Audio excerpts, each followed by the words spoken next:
नमस्कार, संगीत शिक्षा चैनल में आप सभी का स्वागत है। सर्वप्रथम हमने प्रथम अध्याय में संगीत का अर्थ और उसके विविध रूपों के बारे में बात की थी। अब संगीत के आधारभूत सिद्धांतों के बारे में हम चर्चा करेंगे। संगीत में सबसे पहले जो बात आती है वह बात आती है ध्वनि की। सामान्य तौर पर बोली जाने वाली और सुनी जाने वाली जो आवाज होती है वह ध्वनि कहलाती है। पारिभाषिक रूप में हम कह सकते हैं कि कानों द्वारा मिलने वाला आभास ध्वनि कहलाता है। ध्वनि के दो भेद होते हैं, सांगीतिक ध्वनि और असांगीतिक ध्वनि। सांगीतिक ध्वनि, जब ध्वनि के कंपनों में नियमितता होती है, व्यवस्था होती है या कर्णप्रिय लगती है, वह ध्वनि सांगीतिक ध्वनि कहलाती है। सांगीतिक ध्वनि को संगीत में के नाम से जाना जाता है।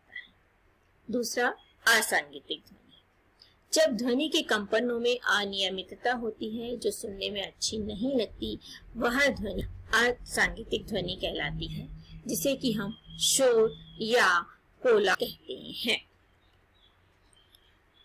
जैसा कि हमने कहा कि संगीत में ध्वनि को नाद के नाम से जाना जाता है।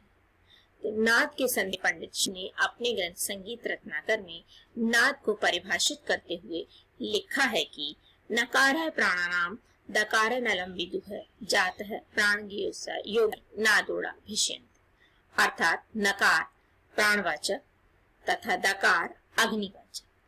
वायु और अग्नि के योग से उत्पन्न ध्वनि जो होती है वह नाद आती है। नाद के भी दो प्रकार होते हैं, अनाहत नाद और आहत नाद। अनाहत नाद जिसके उत्पन्न होने का कोई कारण नहीं होता, जो संघर्ष और रगड़ के उत्पन्न होता है, वह नाद अनाहत नाद कहलाता है। जैसे कि हम अपने दोनों कानों में उंगलियां डालकर देखेंगे, जो ध्वनि आती है घन घन की या साय साय की, वह आवाज अनाहत नाद के अंतर्गत आती है। उसके उत्पन्न होने का कोई कारण नहीं होता है। दूसरा ध्वनि है आहत नाद, जो कानों को सुनाई देता है, जो दो वस्तुओं के संघर्ष और रगड़ से उत्पन्न होता है, वह आहत नाद कहलाता है। इसका संगीत से विशेष संबंध होता है। संगीत की नाद की विशेषताएं: नाद का ऊंचा छोटा बड़ा, नाद का ऊंचा नीचापन, नाद की जातीयता। पहला, नाद का छोटा बड़ापन से तात्पर्य है जो आवाज आती है वह धीरे सुनाई पड़े, कम दूरी तक सुनाई पड़े, और नाद का बड़ापन जिसकी आवाज जोर से सुनाई दे और अधिक दूरी तक सुनाई दे।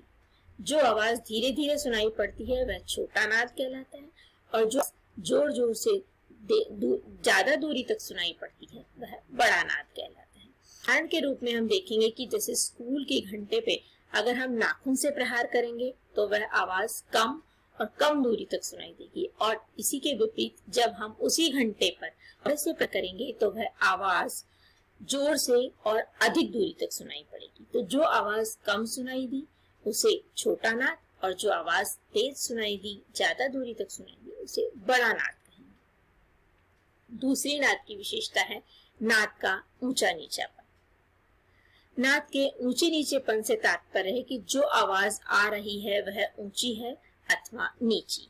जैसे स्वरों का क्रम है सा रे ग म प ध नि सा। स्वरों के बढ़ते हुए क्रम में जब इसको लेते हैं तो वह स्वर नाद का ऊंचापन कहलाता है, और अवरोही क्रम में सा नी ध प म ग रे सा घट में जब स्वरों की आवाज आती है तो वह नाद का नीचापन कहलाता है।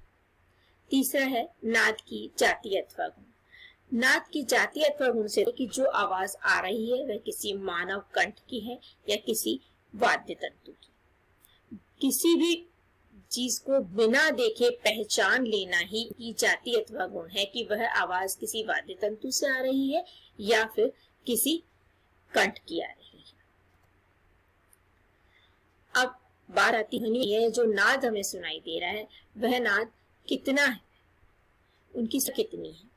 तो सांगीतिक भाषा में हमने इस नाद को श्रुति के नाम से जानते हैं, और संगीत में 22 नाद होते हैं, या 22 श्रुतियां होती हैं। श्रुति को परिभाषित करते हुए कहा गया है कि जो स्पष्ट सुनी जा सके वह ध्वनि या आवाज श्रुति होती है, और इन 22 ध्वनियों पर नाद श्रुति पर ही हमारे प्रमुख 7 शुद्ध स्वर निवास करते हैं, स्थापित होते हैं।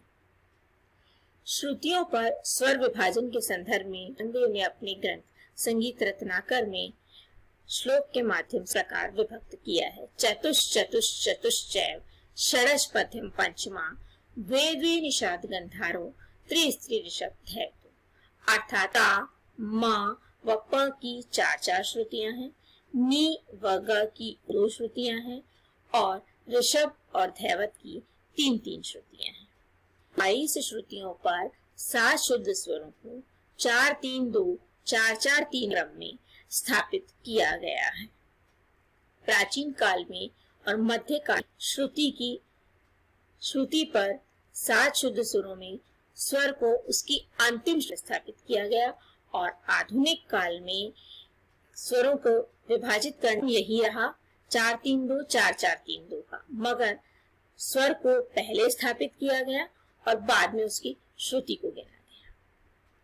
यहाँ पर हम शुद्ध स्वरों को 22 श्रुतियों के अंतर्गत विभक्त किया करके बताया गया है। 4, 7, 9, 17, 20, 22 इस प्रकार 4, 7, 13, 17, 20, 22वीं श्रुति पर 7 शुद्ध स्वर स्थापित हुए, जो कि प्राचीन काल और मध्यकाल के अंतर्गत आते थे, और आधुनिक काल में 1, 5, 8, 10, 14, 18, 21 पे 7 शुद्ध स्वर स्थापित हुए। इस प्रकार हमने ध्वनि, नाद और श्रुति के बारे में चर्चा की। अब से अगले अध्याय में हम हमारे स्वर, सप्तक और अलंकार के बारे में चर्चा करेंगे। निरंतर इस चैनल से जुड़े रहने के लिए, संगीत की जानकारी लेने के लिए इसे लाइक करें, सब्सक्राइब करें। धन्यवाद।